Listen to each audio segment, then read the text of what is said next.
Buffalo police arrested Paul Gaeta in 1978 in Delaware Park. Officers say he was in the middle of a sex act with an 11-year-old boy. I remember seeing his head come up from between the young man's legs. Police arrested Gaeta and charged him with a felony sex crime. But the office of the Erie County DA, who at the time was Ed Cosgrove, and a judge, Anthony LaRusso, agreed to dismiss the charges, giving Gaeta a deal that would wipe his record clean of any arrest. Cosgrove, in a brief phone call, said he does not remember the case. It was a deal that wiped Gaeta's record clean of any arrest. And it's only coming to light now because of a secret government document obtained by the I-Team.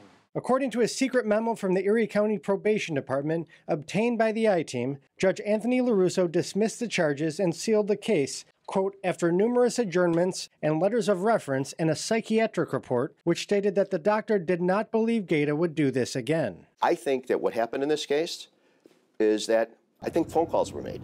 I think in this instance, the defendant had friends in high places, and they helped him.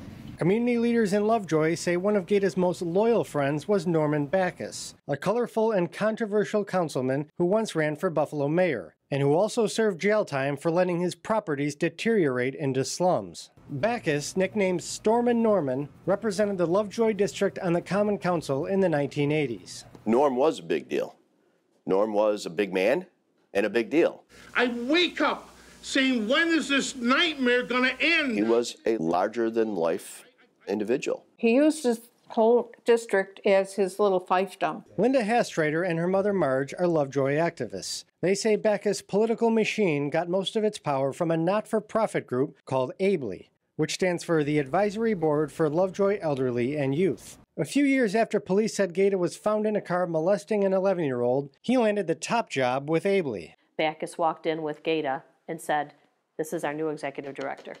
With Backus becoming a powerhouse in City Hall and Gaeta running things in Lovejoy, government money started rolling in. City planners helped them secure a $2.5 million state grant for a new community center in 1992. Hastrader and her mother wrote letters to every politician they could find opposing the project and trying to draw attention to Gaeta, but the State Department of Youth still signed off on the grant. One of the boys Gaeta took an interest in was Jeremy Noasel, who was shy and introverted.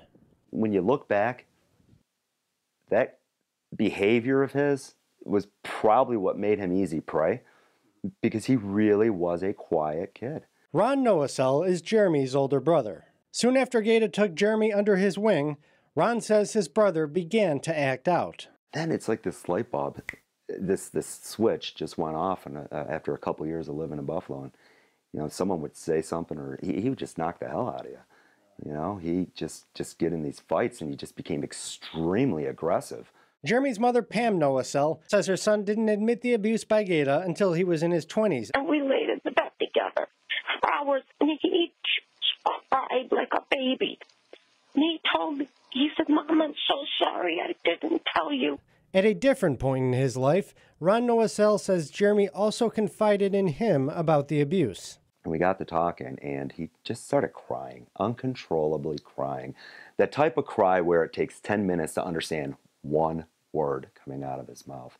And he said, "Ron, I was raped." Susan Nardozzi was there when Jeremy hit rock bottom. From her home, she heard screams coming from across the street at Hennepin Park. So I ran over there, and there was a young man laying on the ground in the tennis courts, just bleeding profusely. Jeremy had slashed his wrists. Nardozzi ran back home and called 911. Later found out, in discussing what had happened, that this young man was Jeremy Noasel, and that he was a victim of Paul Gaeta's.